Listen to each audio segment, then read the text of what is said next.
할렐루야. 기독교 최대의 이 3대 절기가 뭐냐면 성탄절, 부활절, 성령 강림절이라고 이렇게 말할 수 있습니다. 그런데 만약에 성탄절이 없었다면 부활절도 없고요, 성령 강림절도 이렇게 있을 수가 없습니다. 그래서 이 성탄절은 기독교의 시작이고 그리고 모든 원천이 된다라고 말할 수 있습니다. 예수님께서 이 땅에 오시지 않으셨다면 인류는 지금도 아마 구원의 그 길을 찾기 위해서 아마 방황하고 사망의 늪에서 아마 헤매고 있었을 겁니다. 예수 그리스도의 탄생은 인류에게 큰 기쁨과 그리고 소망을 주었습니다.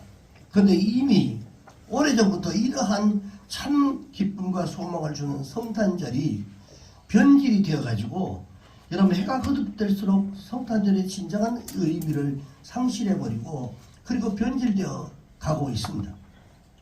구세군 창설자였던 이 부스 대장이 이 세상을 떠나면서 예언을 한 말이 있습니다. 어떻게 얘기하냐면 불과 몇 년 후에 그리스도가 없는 기독교가 생겨날 것이요, 중생하지 않고 구원도 없는 이런 백성들이 몰려와서 교회를 채울 것이다. 그리고 그리스도를 잃어버린 성경 해석자가 설교를 하고 그리고 회개 없는 용서를 논할 때가 곧 올 것이다. 이렇게 말했어요. 강단에서 외치는 자도 성경의 해석도 제대로 할 수 없는 이런 자들이 와서 회개도 없는 이런 설교만을 중시하고 그렇게 하는 그런 시대가 곧 온다 라고 이렇게 얘기했어요. 그리고 중생하지 않았던, 거듭나지 않았던, 구원이 없는 이런 구원도 못 받은 그런 백성들이 교회에 몰려와서 교회를 채울 것이다. 전 이 말씀을 준비하면서요 많은 충격을 받았어요. 너무 마음이 아픕니다. 그리고 오늘날 이 현 시대를 이렇게 돌아보면 정말 마음이 아픈, 이 부스 대장이 했던 이런 말이 조금도 틀림이 없는 것 같은 이런 시대가 되어버렸습니다. 그리스도가 없는 기독교 생겨날 것이다에 대해 얼마나 많습니까?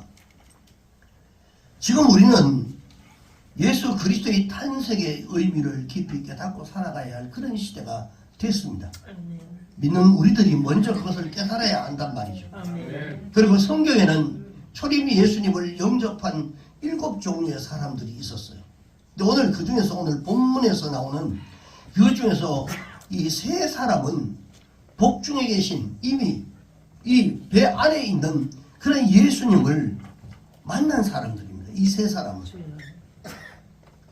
우리는 오늘 이 복중의 예수님을 영접했던 이러한 사람들의 신앙의 모습을 한번 살펴보면서 진정한 성탄의 의미를 우리가 다시 한번 새롭게 깨닫고 성탄을 맞이하는 이런 참된 신앙을 갖기를 주의 이름으로 축원합니다. 근데 우리는 초림 예수에만 만족하는 성도가 되어서는 안 됩니다. 예수님이 오셨다라고 하는 것은 다시 오시기 위해서 오신 겁니다.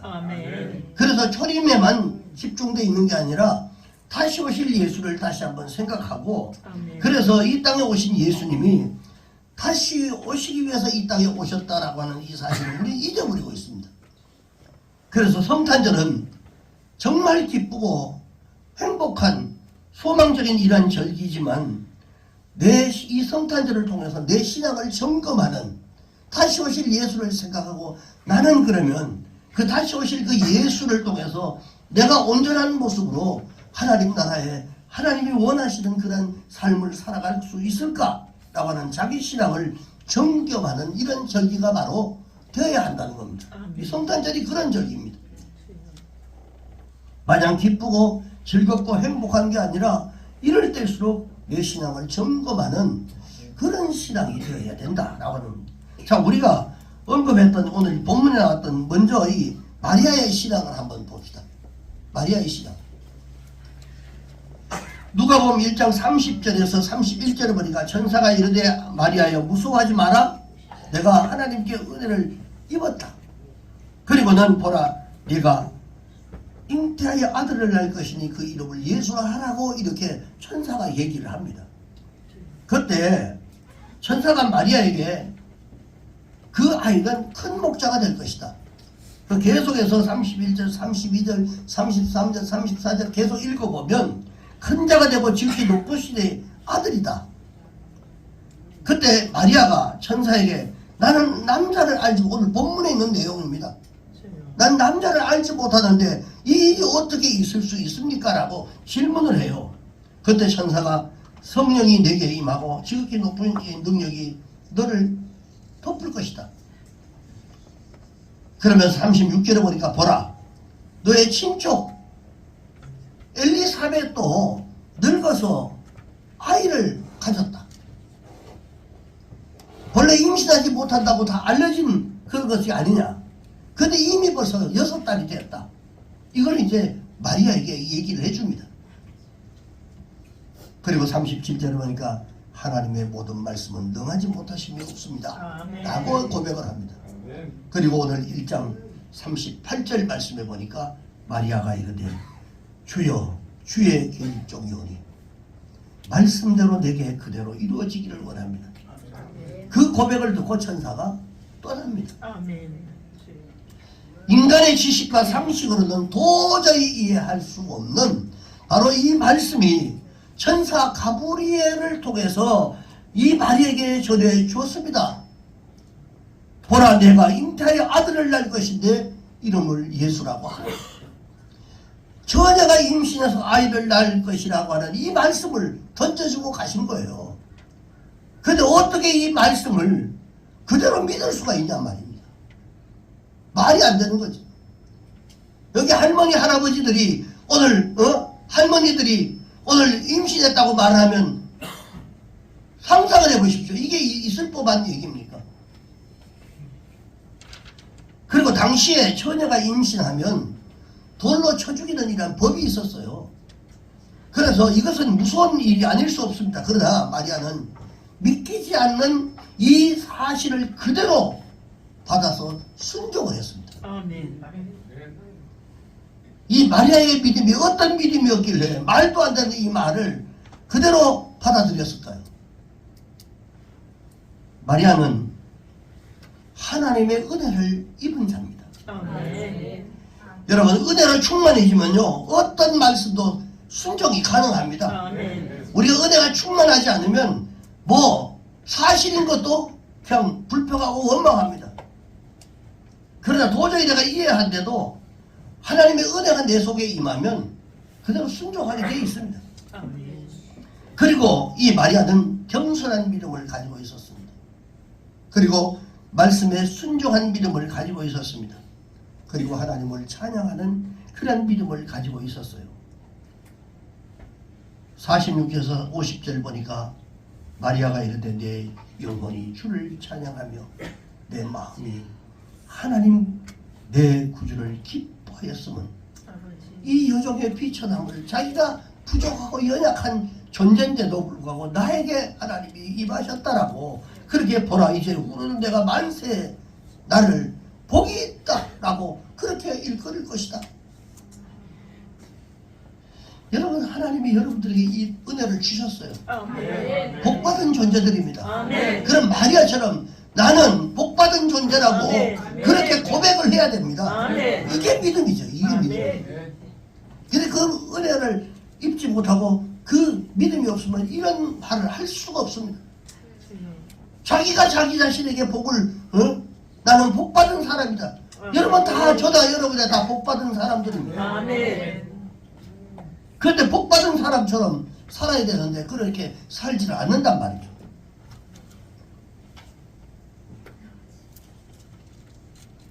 그리고 49절에 보니까 능하신 이가 큰 일을 내게 행하셨으니 그 이름이 거룩하며 아멘. 그리고 긍휼이 두려워하는 자에게 대대로 이르는 도다. 하나님의 긍휼하심이 계속 우리에게 임하여 질지어다. 이렇게 자신에게 얘기를 합니다. 사랑하는 성도 여러분, 성경에 나타난 믿음의 사람들은요 모두가 특별한 사람들이 아니었습니다. 뭐 특별히 뭐 그렇게 뭐 대단한 뭐 우리와 저는 다른 이런 인물들이 아니었어요. 모두가 우리와 같이 평범한 사람들이었습니다. 그런데 그들은 다른 사람들과 무엇이 달랐을까요? 분명히 뭔가 다른 게 있었을 텐데 그것은 하나님의 은혜를 사모하는 사람들이었습니다. 아멘. 그런 사람들에게는 하나님의 특별한 은혜가 주어진단 말이죠. 우리에게도 마찬가지입니다. 그리고 하나님의 은혜를 받고 살았기 때문에 다른 사람들과 다른 삶을 사는 거예요. 아멘. 우리는 똑같은 사람들에게 똑같은 삶을 살아가는데 하나님의 은혜를 받은 사람은 그 다른 사람들과 다른 삶을 살아갈 수 있단 말이죠. 아멘. 근데 세상 사람들 속에서도 하나님의 은혜를 모르면 뭐라고 하면 배은망덕한 놈이라고 이렇게 말합니다. 그러면 하나님의 은혜를 모르면 무엇이라고 말합니까? 짐승만도 못한 말이에요. 짐승만도 못한. 여러분, 하나님께서 나를 창조하시고 나를 이 세상에 보내주시고 나를 오늘까지 여러분 잘 먹고 잘 입고 살게 하신 분이 여러분 누구라고 생각하십니까? 내가 노력해서 천만의 말씀입니다. 하나님 손대면 내가 아무리 쌓아놨대도 그거 내 거 아닙니다. 내가 아무리 철저한 계획을 세워가지고 내 인생을 설계해도 하나님 도우시지 않으면 그거 아무것도 아닙니다. 자, 그렇다고 보면 그 전적인 우리가 지금까지 살아온 것은 하나님의 은혜라고. 아멘. 예레미야 1장 4절에서 5절에 보니까요. 우리 다 같이 한번 읽어봅시다. 시작. 여호와의 말씀이 내게 임하니라. 이르시되 내가 너를 보내서 너를 알았고 내가 앞에서 나오기 전에 너를 선별하였고 너를 여러 나라의 선지자로 세웠노라 하시기로. 여러분, 아멘. 하나님 이미 우리를 복중에 짓기 전에 우리를 벌써 구별해가지고 다 이미 벌써 다 하나님의 그 생각 속에 계획 속에 우리가 이 세상에 태어나고 그리고 이 시대에 태어난 거예요. 아멘. 복중에 내가 모태에서 짓기 전에 내가 너를 이미 알았다. 아멘. 그리고 내가 배에서 나오기 전에 내가 너를 성별하였고 내가 너를 여러 나라의 선지자로 세웠다. 아멘. 마리아는 하나님의 은혜를 사모하는 그런 사람이었습니다. 하나님의 은혜가 무엇이고 얼마나 소중한지를 너무너무 잘 알고 있었던 사람이 마리아였습니다. 아무한테나 하나님의 은혜가 임하겠습니까, 여러분? 1년 한 해 동안 우리가 얼마나 하나님의 은혜를 사모하며 살았는가를 우리가 돌아봐야 됩니다. 그리고 하나님은 은혜를 사모하는 사람들을 통해서 놀라운 역사를 이루게 하신다는 사실을 절대로 잊어서는 안 됩니다. 아멘. 그저 예수 믿고 왔다 갔다 하고 그냥 그런다고 여러분 그게 아닙니다. 특별히 하나님의 은혜를 사모하고 또 감사하고 이런 삶에 그런 사람들에게 하나님이 역사하기 시작합니다. 아멘. 꼬였던 것들이 나도 모르게 풀어지는 아멘. 역사가 나타나고 묶여있던 것들이 풀리고 아멘. 여러분 이런 역사가 그냥 나타나는 겁니다. 아멘. 예수님이 이 땅에 오실 때 세상은 말할 수 없는 이 타락 가운데 있었습니다. 다시 말해서 하나님의 은혜를 사모한 사람들이 그만큼 없었다라는 얘기입니다. 그것은 그래서 구약시대의 말라기 선지자가 이 구약의 속에 제일 마지막이 말라기서입니다. 이 말라기 선지자가 이 세상은 400년 동안 이루 말할 수 없는 이러한 타락하고 있었어요. 그러니까 이스라엘 백성들에게 400년 동안 하나님의 음성이 없었어요. 구름기둥과 불기둥으로 이스라엘 백성들을 인도했고 그랬는데 얼마나 다른 하나님이 잠잠해서 내가 도대체 말을 하고 싶지 않다. 그리고 400년 동안 침묵하고 있었어요. 아버지. 그 신구약 중간사입니다. 중간에 이렇게 됐어요. 그러니까 이들이 너무너무 답답한 인생을 살았어요. 수천 년 동안 하나님의 아들 예수께서 이 땅에 오셔서 인류의 모든 죄를 대속해 주실 것을 이미 벌써 예언을 했습니다. 구약에도. 그리고 하나님의 은혜를 잊고 살아가고 있었기 때문에 이 놀라운 은혜로운 이러한 사실을 받을 만한 사람들이 없었다는 거예요. 세상은 다 흘러가는 대로 같이 섞여 살았기 때문에 이런 삶을 살지를 못했어요. 우리 역시 마찬가지입니다. 너무 바쁘게 살아가다 보면 하나님의 은혜가 없어 내 속에 들어올 시간이 없습니다. 거기에 매여 있는데 성탄절이라고 우리가 우리 안에 그분이 오셔서 나를 구원해 주시고 막 구원해 그런 거 다 잊어버린다 할지라도 그저 그래도 온 세상이 다 즐거워하고 행복해하는 이 성탄을 누릴 수 있는 그 마음조차도 없이 살아가는 사람들이 너무 많다는 겁니다. 근데 마리아는 타락한 이 세상 속에서 하나님의 은혜를 사모했고 하나님의 크신 은혜가 그 마리아에게 임했던 겁니다. 아멘. 여러분 은혜를 받은 자여 평안할지어다. 주께서 너와 함께 하실지어다. 여러분 하나님의 은혜를 사모하는 사람들이 되시기를 주의 이름으로 축복합니다. 그리고 더 큰 하나님의 은혜를 받아가지고 하나님의 놀라운 이런 일들을 이루어가는 복된 분들이 다 되시기를 주의 이름으로 축원합니다.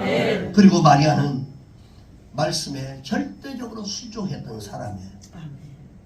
인간의 상식으로는 도저히 믿을 수 없는 말씀이었지만 그 하나님의 말씀에 온전히 순종을 했습니다. 말씀 앞에 온전히 순종하는 삶은요, 그것을 살아갈 때 하나님께서는 그에게 크신 은혜와 역사를 아버지 하나님께서 그를 통해서 나타내신다라고 하는 사실을 여러분 꼭 기억하시기 바랍니다. 우리의 생각이 앞서서 말씀을 가로막는 이런 걸림돌이 되지 않기를 주의 이름으로 축복합니다. 모세는 지팡이를 들고 홍해 바다 위로 그 지팡이를 내밀어라 라고 했을 때 그러면 바다가 갈라질 것이다 라고 했을 때 우리 같으면 아니 지금 여기에 지금 이 강이 이게 엄청난 이 강이 어떻게 우리는 지금 이 모세의 기적을 이미 성경으로서 알고 있는 상태이지만 전혀 이러한 사실이 없었던 우리들이 그걸 듣지도 못했다면 만약에 우리에게 이렇게 말씀한다고 그걸 누가 믿겠습니까? 그 말씀에 그대로 순종했을 때 홍해 바다가 갈라지는 역사를 체험하게 됩니다.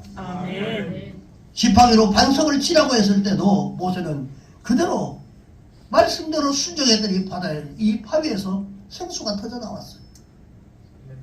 아니 지금 목말라 아우성 치는데 바위를 치라고 하는 게 말이 됩니까? 라고 우리 생각 같으면 그렇게 말하지만 그대로 말씀에 순종을 했어요. 하나님의 말씀은 우리가 가야 할 길입니다. 여러분 말씀대로 살아갈 때 축복의 길이 열리고 어둠의 세력이 떠난다는 이 사실을 여러분 잊지 않기를 바랍니다.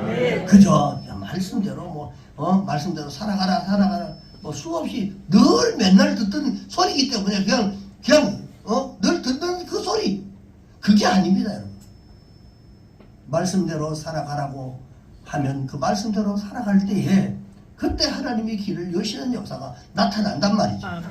자, 두 번째 이 엘리사벳의 신앙입니다.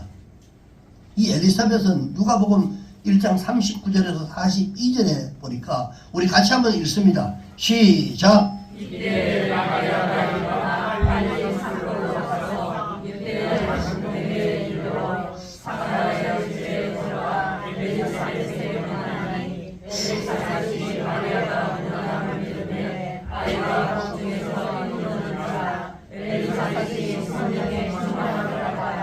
큰 소리로 불러 이르되 여자 중에 내가 복이 있으며 내 태중의 아이도 복이 있다. 자, 엘리사벳은 마리아보다도 6개월 먼저 이 세례 요한을 임신을 했는데 이 엘리사벳 역시 도저히 임신할 수 없는 가운데서 임신했던 사람입니다. 이 마리아와 이 엘리사벳은 친척 관계였어요. 그리고 이 천사는 이 마리아에게도 엘리사벳도 도저히 임신할 수 없는 가운데서 임신했다는 이 소식을 전해줍니다. 내가 말씀하면 모든 것이 가능하다라고 하는 이 사실을 그에게 알려줍니다. 이 마리아는 급히 그래서 오늘 본문에 보니까 이 엘리사벳으로 막 그 세계를 듣자마자 바로 확인하러 달려갑니다. 찾아갔는데 이 찾아온 마리아를 보고 마리아의 그 복중에 있는 예수님을 그가 알아봅니다. 주여. 이 엘리사벳이 어떤 신앙이었기에 복중에 있는 아기 예수를 알아봤을까요? 기도하는 신앙을 가지고 있었어요. 아멘. 여기 보니까 누가복음 1장 24절을 보니까 이후에 그의 아내 엘리사벳이 잉태하고 5달 동안 숨어 있었다. 주께서 나를 돌아보시는 날에 사람들이 앞에서 내 부끄러움을, 내가 나이 많아서 임신도 못하는 사람이 임신했다고 하면 부끄러워할까? 그래서 하나님이 자기를 그런 생각을 해서 이렇게 숨어 있게 만들었다.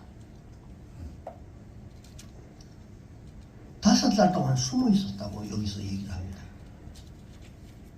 숨어 있다는 것은요, 늙어서 임신한 것에 대한 이 부끄러움도 있었지만 이 엘리사벳은 숨어서 뭐하였어요?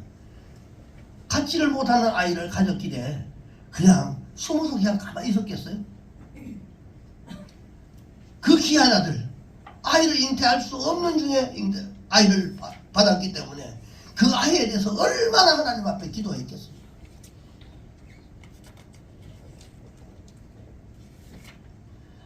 숨어서 기도로 태어날 아기를 위해서 기도했어요. 그 다음에 41절에 보면 성령 충만했다라고 말합니다.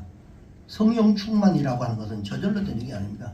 기도하지 않고는 절대로 성령 충만할 수가 없습니다. 41절에 보니까 엘리사벳이 마리아가 문안함을 들음에 아이가 복중에서 뛰노는지라. 엘리사벳이 성령의 충만함을 받았다고 했어요.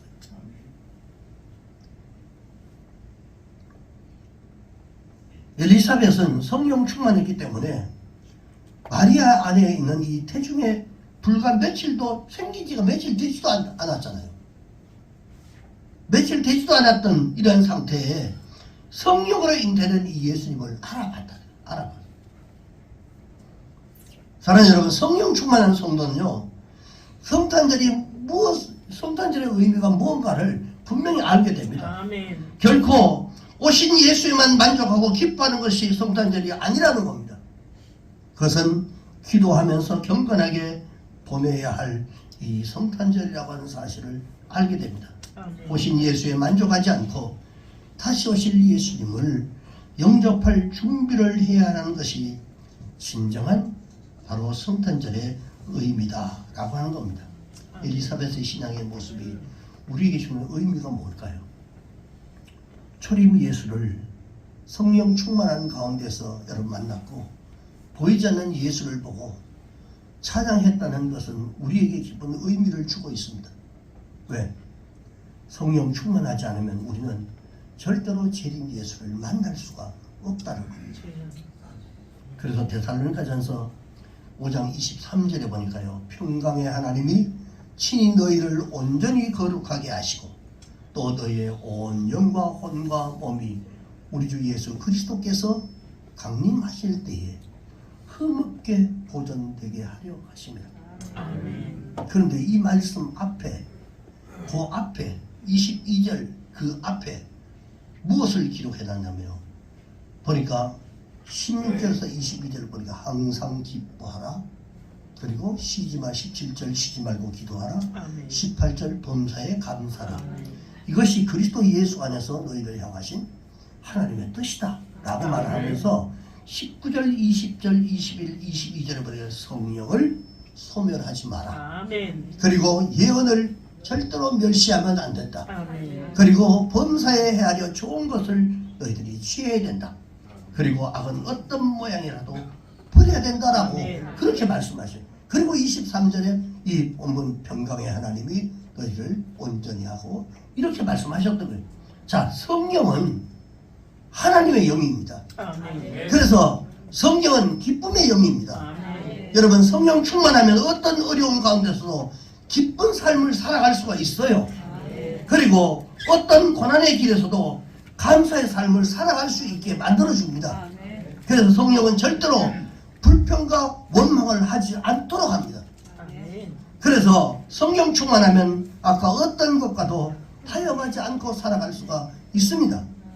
자, 이러한 성령 충만은 반드시 무엇으로 이루어지냐면 기도로 이루어진다는 이 사실을 믿으시기 바랍니다. 아멘. 사랑하는 여러분, 재림 예수님 언제 오실지 우리는 모르고 눈에도 안 보입니다. 어떻게 알 수 있어요? 그러나 엘리사벳이 보이지 않는 복중에 계신 예수를 보았고 느꼈던 것처럼 여러분, 오늘 또한 성령 충만만이 지금 이 시대가 어떤 시대인지를 깨달을 수 있고, 그리고 또한 다시 오시는 예수님의 발자국 소리를 들을 수 있는 것은 성령으로 충만하지 않으면 절대로 들을 수가 없다는 것입니다. 예수님은 마태복음 24장에서 시대의 마지막에 대해서 이렇게 말씀을 합니다. 너희가 시대의 징조를 보고 깨닫고 마지막을 준비하라 라고 하는 말씀을 합니다. 성령 충만하지 않으면 징조를 보고도 느낄 수가 없어요.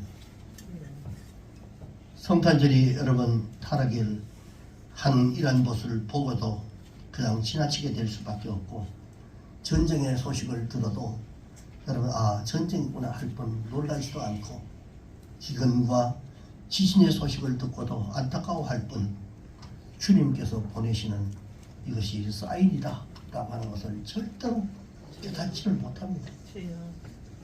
그냥 이 삶이 어렵구나, 전쟁 났구나, 지진이 나서 수만 명이 죽었다, 화살이 폭발해서 이렇게 됐다, 그랬구나, 이게 하나님의 사인인지를 모른단 말이죠.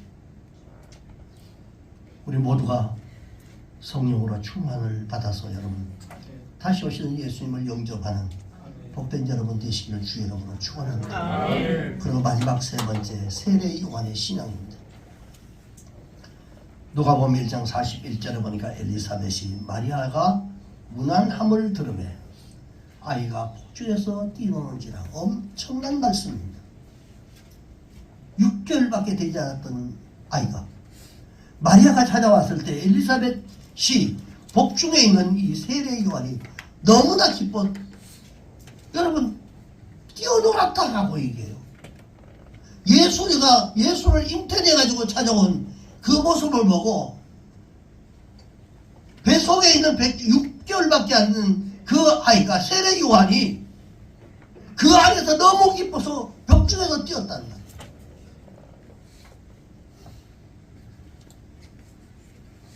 세례 요한이 복중에서 있을 때 예수 그리스도를 영접했던 사람이에요. 영접했던 거예요.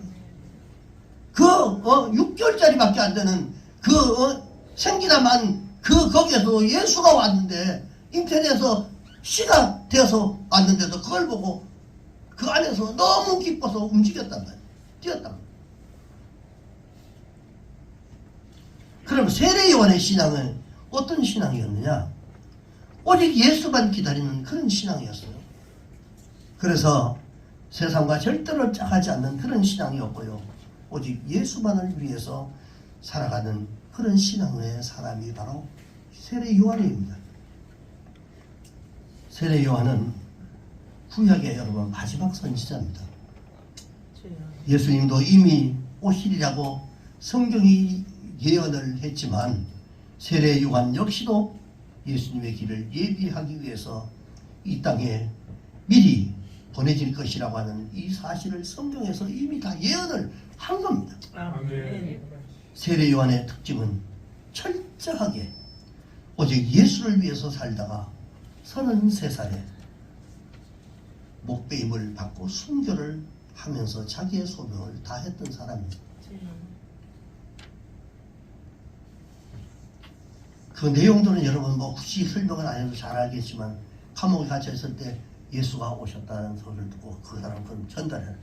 가서 알아보고 나한테 말해라. 그렇구나, 그분이 오셨구나. 그럼 기쁨으로 목배임을 받고 순교를 했습니다. 사랑하는 여러분, 마지막 때에 우리가 오직 예수를 위해 살지 아니하면 안 된다는 이 사실을 오늘 말씀을 통해서 우리에게 깨닫게 해주시고 있다는 사실을 명심하시기 바랍니다. 세례 요한은 제사장 집안의 외아들로서 얼마든지 고생하지 않고 살아갈 수 있는 그런 위치에 있었습니다. 그래서 제사장직을 감당하면서 살아갈 수 있었지만 그는 광야로 나가서 그리고 예수님을 기다리면서 석청과 메뚜기로 그것을 자기의 음식으로 삼고 그렇게 철저하게 오직 주님을 만날 그날을 기약하면서 살아갔던 사람이 바로 이 세례 요한이었습니다. 우리는 지금 어떻습니까? 초림의 예수와 다시 오실 예수님을 기다리는 마음으로 우리가 살아가고 있느냐라고 하는 겁니다. 아니면 세상 속에서 누릴 거 다 누리고 취할 거 다 취하고 살아가고 있지는 않는지 우리가 돌아봐야 됩니다. 혹시 그것보다도 예수도 없는 이러한 성탄절을 우리가 보내고 있지는 않는지를 우리가 심각하게 돌아봐야 합니다. 예수를 한없이 광야에서 기다리며 살아왔던 이 세례 요한의 신앙이 이 시대 우리에게 필요할 때가 바로 이 시대입니다. 오늘날 사람들에게 기다리는 마음이 사라져가고 있어요. 여러분, 우리는 기다릴 줄 아는 사람들이 되어야 합니다. 세례 요한은 예수님을 30년 동안이나 고난 가운데 기다렸던 사람이 바로 세례 요한이었습니다. 그리고 그 30년을 예수는 30년을 목소를 그 일을 아버지를 도우면서 기다리다가 때가 참에 복음을 전했던 바로 예수. 그리고 안나 성전에서 주여 오실 메시아를 기다리면서 이 안나는 84년 동안 과부로 살아가면서 예수를 기다리면서 성전을 떠나지 아니하고 살아왔던 여자 선지자였습니다. 84년 동안 그 고난이 얼마나 컸겠어요. 오직 예수 그리스도 이 땅에 메시아 오실 그날을 기다리면서 성전을 떠나지 않고 그렇게 기다렸던 사람. 민들레꽃, 이 꽃은 님을 기다리다가 숨진 여인의 자리에 나왔다라고 해서 일편단심이라고 하는 꽃, 그 이름을 붙여서 의미를 가지고 있습니다. 기다릴 줄 아는 자는 절대로 세상과 타협하지 않습니다. 그리고 기다릴 줄 아는 사람은 무엇이 중요한지를 압니다.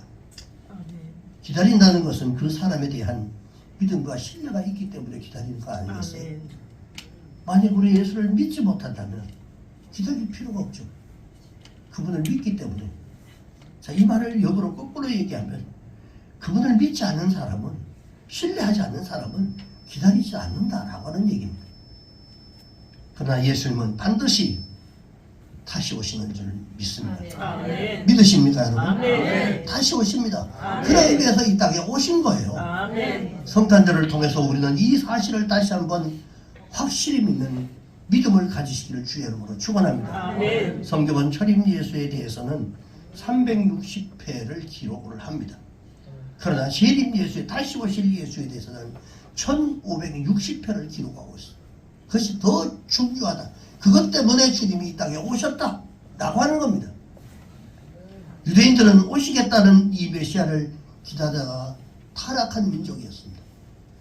여러분, 성탄에 오신 예수님을 맞이하는 우리에게는 참으로 기쁜 일이고, 그리고 우리에게는 소망찬 그런 일입니다. 그러나 이제 우리는 성탄절을 통해서 다시 오실 그 예수님을 기다려야 할 줄로 믿습니다. 아멘. 사랑하는 사람을 기다린다는 것은 여러분 너무너무 큰 기쁨입니다. 다 여러분 연애해 보셔서 알 겁니다. 뭐 드라마 가끔 보면 집 앞에까지 데려다 주고, 그리고 아이고 가라고. 그럼 내가 저까지 다시 데려줄게. 또 다시 갔다가 또 집 앞에까지 다시 왔다 갔다. 이게 뭡니까? 그러나 어떤 사람은 밤을 새고,